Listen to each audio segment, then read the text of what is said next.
All right, my name is Michelle Noyes, and I'll be talking about this paper called The Evolution of Menopause in Cetaceans and Humans, the Role of Demography, written by Rufus A. Johnstone and Michael A. Kant, who have actually written a ton of papers on this topic. So if you're a human watching this, you're probably familiar with menopause, which is the phenomenon where older females, as they age, lose their ability to reproduce. And this is actually in contrast to most of our mammalian relatives. So most mammals are able to reproduce in old age. So if we have this toy example here, this is fake data, you can imagine that like a female, as she reaches reproductive maturity, her fertility will go up, might stay high for much of her life. And then as she starts to get older, perhaps her fertility decreases, but she's still able to reproduce up until her time of death. Whereas in menopause, older females are unable to reproduce. So you can see here, instead the fertility would reach this sharp decline where it goes down to zero, but if the female would still survive for some amount of time before she dies. And this is only observed in a few species, namely humans and a few species of whales. I'll focus on orcas as my sort of model population today.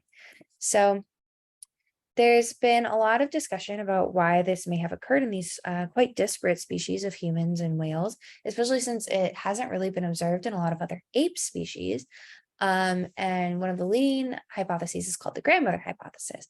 The grandmother hypothesis uses the idea of kin selection to say that perhaps it's more advantageous for older females to help others rather than having their own offspring.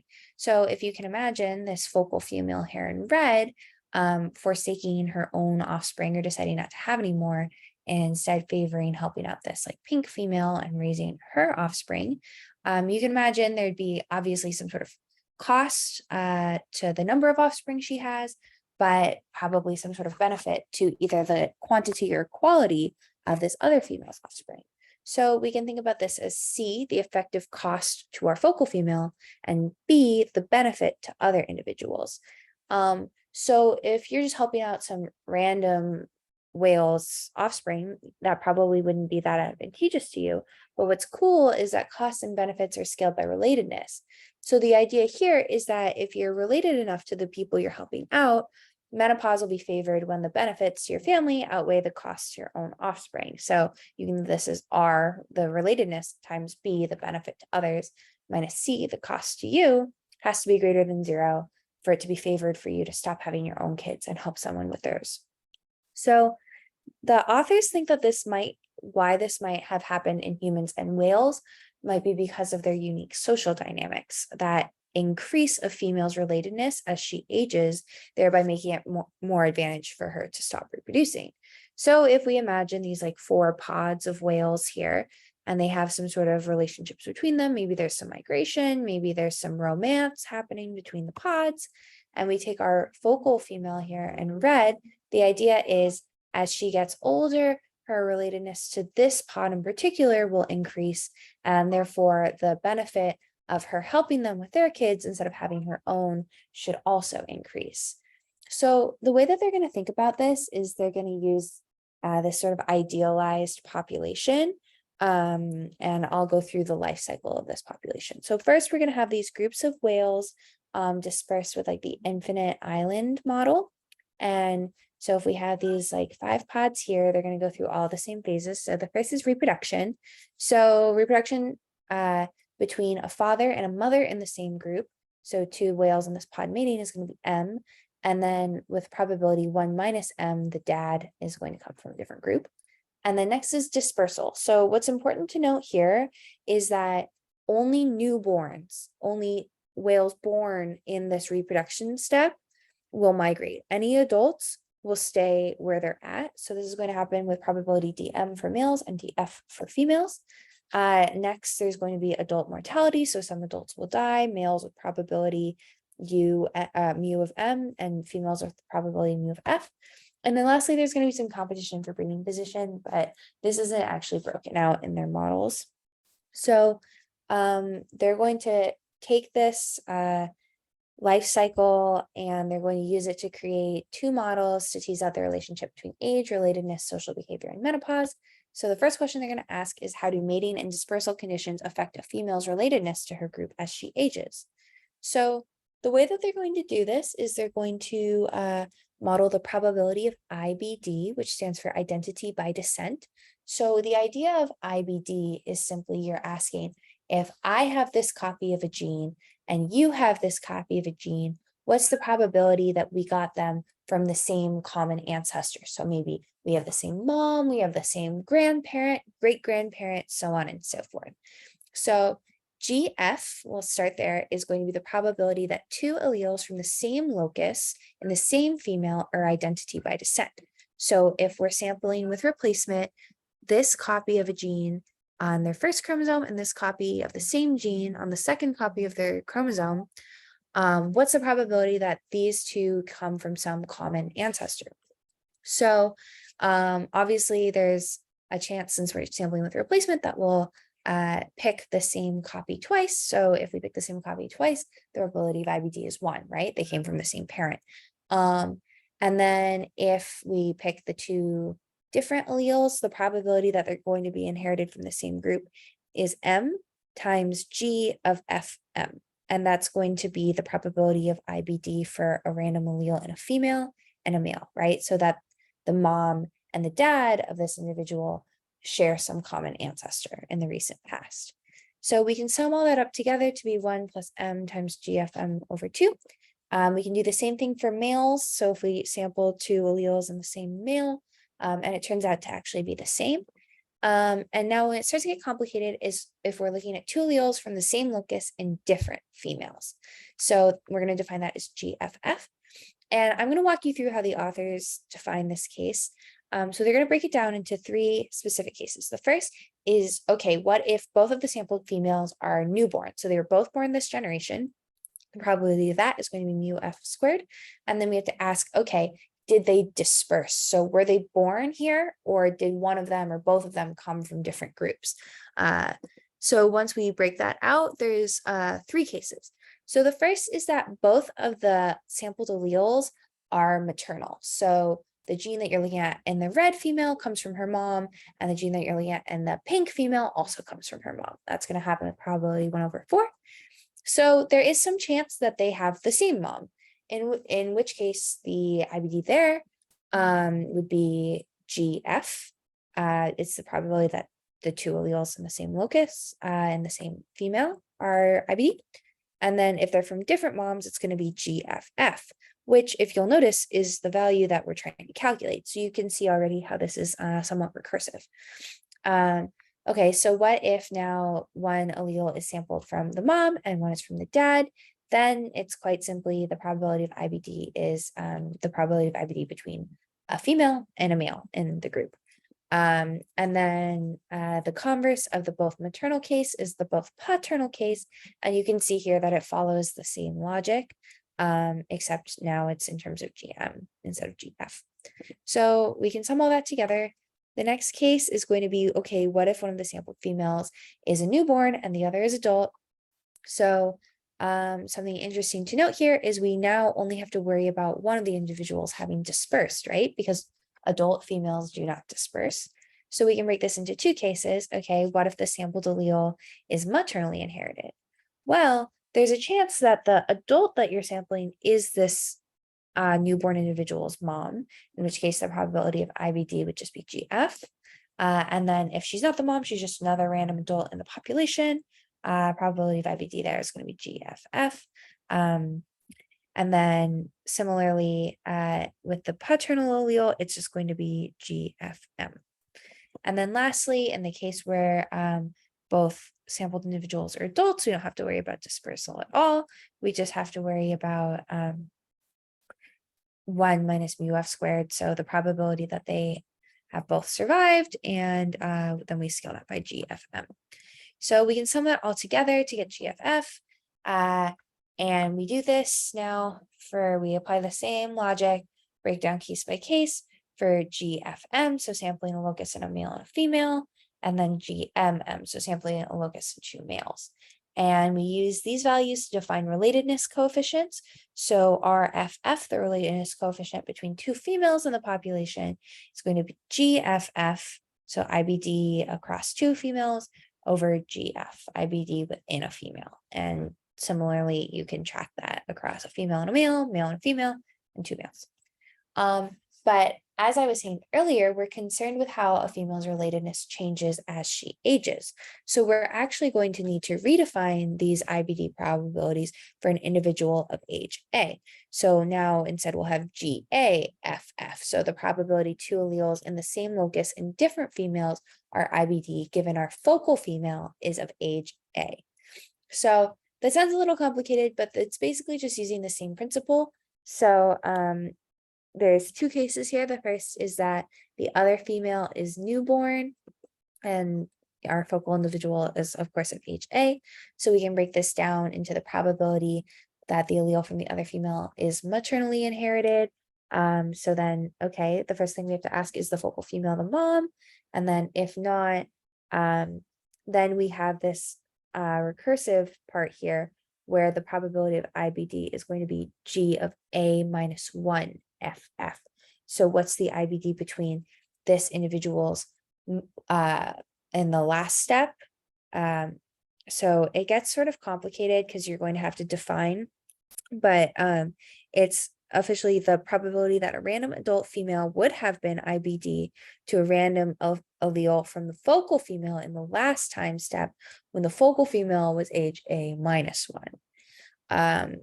And then if the other allele is paternally inherited, we have the same thing here where we have GA minus 1 of FM, which is the same idea that a random adult male allele would have been IBD to a random allele from a focal female in the last time step when the focal female was age A minus 1. Right. So we're concerned with the IBD of the parent of the newborn and our focal female. So if the other female is not newborn, then the probability is just going to be GA minus 1 times F of M. GA minus 1 FM, sorry. So we can sum all that together to get GAFF. We can follow the same logic for GAMM, JFM, and we get these now age-scaled relatedness coefficients where we have RAFF equals GAFF over GF. So these equations are quite nasty, and you have to solve them using like SymPy is how I've done it. And it's somewhat computationally intensive, especially if you don't write it the right way. But if you plug in some values for DF and DM, then you should be able to calculate your relatedness coefficient over this like generational time, so age relative to mean generation time. So I'm going to start with these two cases. So this is the situation in which all mating is local and males stay in place. So I think of this as a control. So in this case, females and males stay in place, they're not really moving, and you'd expect relatedness to be about the same. Like if your family is always in the same place, you're always just reproducing, your relatedness shouldn't go up or down. It should be about constant. And then in the second case here, if females and males mostly leave, you'd expect your relatedness to the people around you to be relatively low, right? Because like your siblings, your offspring are mostly leaving and being replaced with new people. Where it starts to get interesting is in this case here, where we see males mostly leave and females stay in place. So we have RAFF, so the relatedness of a female to other females in red, and RAFM, the relatedness of a female to other males in blue. And you can see both of those are decreasing over time. Whereas in this converse situation, where females tend to disperse, but males stay in place, the average relatedness of a female to males goes up as she ages. So that's really interesting. That seems to match their hypothesis. If we look at the second case where all mating is non-local, so in this case, like our whales are mating with individuals in other pods. So let's start down here. In our case, where females and males mostly leave. Again, this is sort of like our control. Relatedness stays low the whole time. In this case here, where males mostly leave and females are staying in place, it's also relatively flat over time. But where it starts to get interesting is in these cases where females and males stay in place and females mostly leave, we see this like average relatedness going up between females to males as the females age. So these cases would also seem to match their hypothesis. So what they found is that when males stay in place and either females disperse or mating is non-local, females become more related to the males in their group as they age. Notably, we don't see any cases where females become more related to the other females in their group, just the males. So the next question is, does changing a female's relatedness actually make it more advantageous for her to stop reproducing, right? Like if we can establish that relatedness is changing, does this actually have an effect on whether or not menopause would be favored? So they're going to do this using, again, this kin selection model. So remember, if a female chooses to forsake having her own children to go help somebody else, it's going to have a cost to her, but a benefit to others. So it's going to be a loss of C offspring for a female and a gain of B offspring for the others in her pod. And then we're going to define big C, the effective cost of the focal female, as C plus H bar times 1 over NF times B minus C, where H bar is what's called the scale of competition. It's the probability that two randomly selected offspring of the same sex from the same patch are both residents. So then the benefit to other females is also going to use the scale of competition. Same with the benefit to other males. And we can put these all together where now if we scale by relatedness, we want the relatedness times the benefit to the females plus the relatedness times the benefit to the males in total to outweigh the cost to our individual female. So what they're going to do is they're going to take all these equations and they're going to solve for C over B. And so helping is going to be favored when C over B is greater than 0, and reproducing is going to be favored when C over B is less than 0. So we can take all our equations from the first model and actually just plug them in to this equation. And so the idea here is that when mating occurs outside the group, behavior impacts offspring born in other groups, right? So that's a repeated slide. So when we actually go and we solve for these equations, when males stay in place, so when males mostly move and mating is local, we see that helping is always favored, so not reproducing is always favored, but it actually becomes less favored as the individual increases age.